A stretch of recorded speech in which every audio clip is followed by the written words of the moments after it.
This HackerRank challenge is a Python challenge called swap case.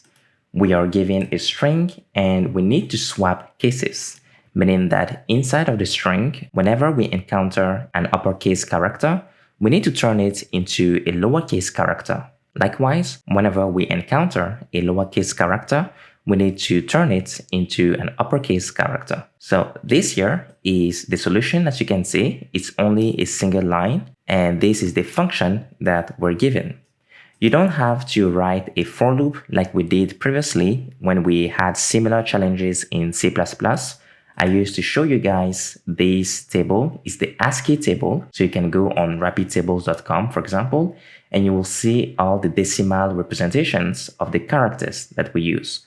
So example, if you have an uppercase A, which has a decimal value of 65, you could add 32 to it, you will get 97, and this will give you the decimal representation of the character A in lowercase. So you could do the same thing, for example, for a lowercase d, which is 100. You deduct 32 from that, and you should get 68, which will give you a capital D, uppercase D. So here in Python, we don't need to worry about ASCII tables and so on. The swap case function is already available to us. We can simply use it here. So this is the syntax. It's str, which is a string. You can call the swap case method on that string.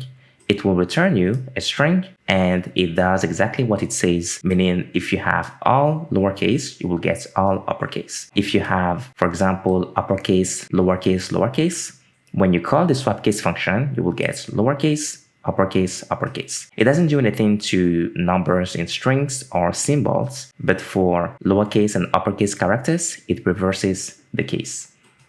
So that's the function for now. Let me run this code.